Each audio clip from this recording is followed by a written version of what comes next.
રાજકોટ જિલ્લાના ધોરાજી તાલુકાના તોરણિયા ખાતે આવેલ સેવાદાસ બાપા આશ્રમ ખાતે અષાઢી બીજની ભવ્ય ઉજવણી કરવામાં આવશે।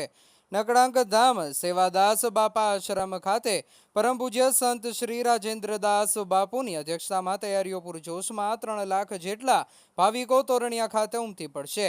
તમામ ભાવિકો માટે ભોજન પ્રસાદની વ્યવસ્થા કરવામાં આવી છે। આવતીકાલે સવારે મહાપૂજા અને હવન સહિતની ધાર્મિક કાર્યક્રમો યોજાશે। रिपोर्टर फिरोज जुनेजा धोराजी। सदेवदास अषाढ़ी बीज मेला उत्सव तोरणे नकलंग धाम 2 दिवसનો પ્રોગ્રામ હોય છે। 6 તારીખે પણ રાતના સંતવાણી અને ભજન ભોજનનો પ્રોગ્રામ હોય અને અષાઢી બીજને દિવસે ભગવાન રામદેવપીર બાપાના શિખર ઉપર ધજા ચડશે સવારે 9 વાગે અને બપોરે મહાપ્રસાદ, રાત્રે સંતવાણી ડાયરો। તો આ દરેક આ પ્રોગ્રામની અંદર પધારવા દરેક ધર્મરૂપી જનતાને નકલંગધામ તોરણિયા વતી જાહેર કેટલાક લોકો ઉમટી પડવાના છે। અમારે દર વર્ષે લગભગ 2.5 થી 3 લાખ માણસોનું આ પ્રસાદનું આયોજન હોય છે દર વર્ષે 2 દિવસની અંદર। અને પછી તો આ વખતે વરસાદ પણ સારો છે તો પબ્લિક વધે એવી પણ શક્યતા છે। કેવી વ્યવસ્થા ગોઠવવામાં આવી છે? શ્રદ્ધાળુઓ માટે यहाँ પાછળ નારિયેરી ગ્રાઉન્ડ છે એની અંદર બુફે રાખ્યું છે, જમણવારનું આયોજન બધું એમાં છે અને ત્યાં બધા લોકો પ્રસાદ લેશે।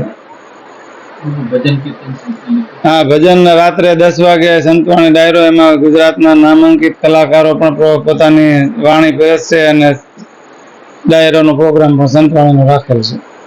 कार्यक्रम 6 ने 7 2 दिवस नकलंगधाम तोरણિયાની અંદર અષાઢી બીજ મહોત્સવનું આયોજન કરવામાં આવેલ છે અને 6 તારીખે પણ રાતના સંતવાણી છે। 7 તારીખે અષાઢી બીજને દિવસે ભગવાન રામદેવપીર બાપાના શિખર ઉપર ધજારોહણ થશે। પછી 10 વાગે મેળો ખુલ્લો મૂકવામાં આવશે અને 11 વાગે પાછળ નારિયેરીનું ગ્રાઉન્ડ છે ત્યાં હનક્ષેત્ર ચાલુ કરવામાં આવશે। રાત્રે 10 વાગે સંતવાણીનો કાર્યક્રમ છે એમાં સૌરાષ્ટ્ર ગુજરાતના નામાંકિત કલાકારો સંતવાણી રજૂ કરશે। કેટલા લોકો પ્રસાદ લેશે? 2.5 થી 3 લાખ માણસોનું અમારું આયોજન છે 2 દિવસની અંદર પ્રસાદ લેશે।